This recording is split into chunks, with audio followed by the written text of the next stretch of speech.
सुबह बदलेगी शाम बदलेगी, सुबह बदलेगी शाम बदलेगी, न जाने कब तक जंग का निजाम बदलेगी। वाह रे डोनाल्ड ट्रम्प, तेरा क्या कहना, न जाने कितनी बार जबान बदलेगी। डोनाल्ड ट्रम्प की जबान का कोई एतबार भरोसा नहीं है कि वो सुबह को क्या कह दें और शाम को क्या कह दें।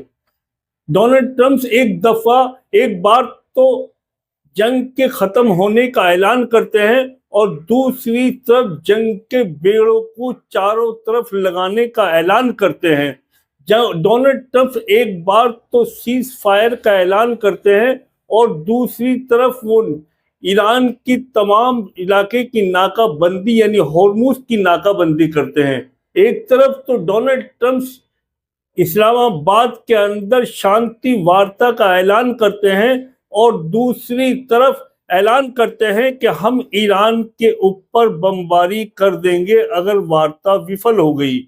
अभी कल का ही वाकया है, यानी 19 तारीख की मामला 6:20 का है कि चाइना से लौट रहा एक मालवाहक जहाज को अमेरिकी नेवी ने उसके ऊपर फायर किया और मेरीन कमांडो उसके ऊपर चढ़ गए और अपने कब्जे में ले लिया। जिसकी खबर जब अमेरिका पहुंची है तो मोगेम्बो बहुत खुश हुआ। मोगेम्बो की खुशी का ठिकाना ना रहा और उसने कहा कि ये मेरीन कमांडो का वहां चढ़ना और अपने काबू में ईरानी जहाज को ले लेना, उसने अपनी वाहवाही के ताने और बाने बुन दिए।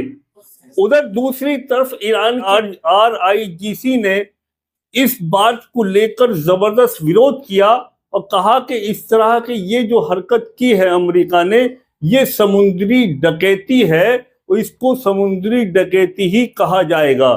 और उन्होंने इसके ऊपर ये विरोध कहा कि हम अब बुरी तरह से जितनी भी ये नाकाबंदी की हुई है, यानी नेवी जो लगी हुई है अमेरिका की, अब हम इसके ऊपर हमला करेंगे। दोस्तों, अगर हमला होता है तो ये लगा लो हुर्मुज की दोनों साइड में हजारों की तादाद में मालवाहक जहाज खड़े हुए हैं और जिनको कुवैत जाना है, जिनको सऊदी जाना है, या जो माल लेकर आ रहे हैं या जो माल लेने के लिए जा रहे थे, अब उनका वहां जमवाड़ा है। ऐसे हालात में अगर जंग शुरू हो जाती है सर फिरे डोनाल्ड ट्रम्प की वजह से, तो उन शिपों का क्या हाल बनेगा, इस बात को ये सोचने लायक है। उधर पारा चाइना का भी गर्म हो चुका है, क्योंकि वो जहाज जिसको इन्होंने अपने हैंड ओवर किया है वो जहाज चाइना से वापसी आ रहा था, क्योंकि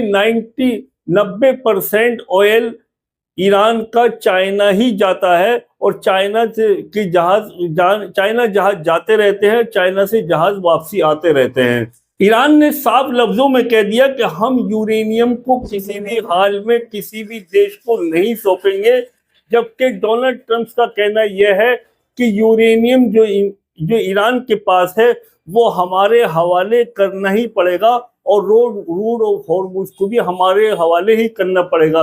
जबकि ईरान ने साफ लफ्जों में कह दिया कि ना तो RIGC का पूरा होल्ड हमेशा हॉर्मुज के ऊपर रहेगा और यूरेनियम को तो हम सौंप ही नहीं सकते। और जब तक ये नाकाबंदी जो चारों तरफ अमेरिका ने कर रखी है चोर बाजारी, जब तक ये लुटेरे यहाँ से नहीं हट जाते हैं, तब तक कोई दूसरी वार्ता इस्लामाबाद में नहीं जाएगी। कोई भी हमारा वफद बात करने के लिए इस्लामाबाद नहीं पहुंचेगा, जबकि अमेरिका ने अपना वफद को इस्लामाबाद भेज दिया है और वही जगह है, वही जहां पर पहले ये पहुंचे थे।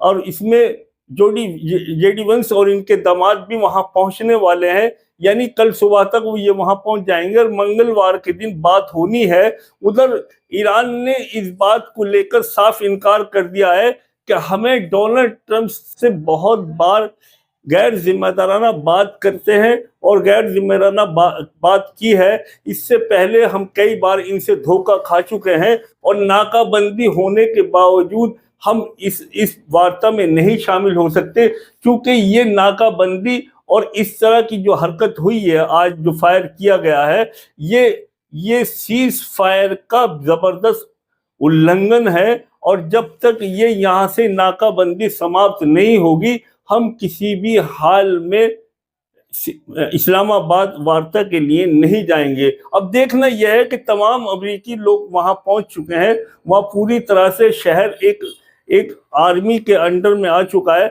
और आर्मी ने पूरे शहर को बंद करवा दिया है, और वो होटल भी खाली करा लिया गया है जहां वार्ता पहले हुई थी। अब देखना यह है कि ईरान वहां पहुंचता है या नहीं पहुंचता। अब तक तो ईरान ने साफ लफ्जों में मना कर दिया कि हम इस शांति वार्ता के अंदर शामिल नहीं होंगे, क्योंकि ये शांति वार्ता है ही नहीं, ये तो सरासर दादागिरी है। और एक तरफ तो डोनाल्ड ट्रंप धमका रहे हैं और दूसरी तरफ शांति वार्ता करते हैं।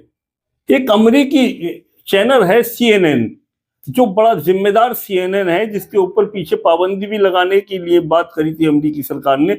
उन्होंने साफ लफ्जों में कहा है कि ईरान के पास में इतने मिसाइल, इतने हथियार, इतने ड्रोन मौजूद हैं कि वो अमेरिका और इजराइल से सालों साल तक जंग लड़ सकता है, और उसके पास में मिसाइल का इतना बड़ा जखीरा है कि 3 से 4 किलोमीटर की जो सुरंग हैं उनके अंदर मिसाइल मौजूद हैं, जिसको अमेरिका नष्ट नहीं कर पाया है। जबकि दूसरी तरफ डोनाल्ड ट्रंप का कहना यह है कि हमने ईरान के तमाम नेवी को ख़त्म कर दिया है, और तमाम हमने RIGC की जो कमांडो हैं उनको हमने ख़त्म कर दिया है।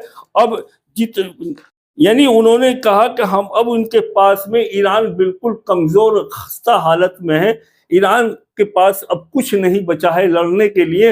हमने ईरान को पूरी तरह से हर एतबार से तबाह कर दिया है। अब डोनाल्ड ट्रंप जो इस तरह की बकवासबाजी करते हैं, वो टीवी इस वजह से बात करते हैं ताकि उनका रुतबा अमेरिका की आवाम के अंदर बना रहे, और वो एक, क्योंकि ठाकुर हैं, उनकी ठुकराहट जो है वो चलती रहे, और अमेरिका की आवाम के अंदर ये साबित ना हो जाए कि डोनाल्ड ट्रंप इस जंग को हार रहे हैं। लेकिन दुनिया जानती है कि डोनाल्ड ट्रंप इस जंग को बुरी तरह से पहले ही हार चुके हैं। अब तो इजराइल और डोनाल्ड ट्रंप दोनों ही इस जंग से भागना चाहते हैं, लेकिन ईरान उनको भागने का मौका बिल्कुल नहीं दे रहा। ईरान का कहना यह है कि जब तक हमारी शर्तें मान नहीं ली जाएंगी, तब तक इस जंग को बंद नहीं किया जा सकता। डोनाल्ड ट्रंप का कहना यह है कि 22 तारीख को इसका समय सीमा समाप्त हो रही है, और हम इसके बाद में बमबारी शुरू कर देंगे, ईरान को पूरी तरह से तबाह कर देंगे। जबकि ईरान का कहना यह है कि आप आइए, आपका स्वागत है, आप यहाँ, आपकी फौजें यहाँ जिंदा तो आएंगी, लेकिन उसके ताबूत हमारे पास पहले से मौजूद हैं। यानी ईरान अभी तक किसी भी तरह से झुकने के लिए, किसी भी एतबार से तैयार नहीं है। यही डोनाल्ड ट्रंप की सबसे ज्यादा परेशान कुन बात है कि ईरान तमाम बातों के बावजूद भी जर्रा बराबर भी झुक के बात करना ही पसंद नहीं करता। इसी वजह से डोनाल्ड ट्रंप इस बात को लेकर बेइंतहा परेशान हो चुके हैं कि किसी तरह से इसको किसी बात को लेकर मनवा लिया जाए और अपनी बात को ऊपर हो जाए। इसी वजह से मंगलवार को वो जबरन एक सुलहनामा करना चाहते हैं, डील करना चाहते हैं। एक तरफ दबाव बना रहे हैं वो ईरान के ऊपर, दूसरी तरफ वो डील करना चाहते हैं ताकि उनकी इज्जत कुछ बच जाए, जो इज्जत वहां नीलाम हो रही है।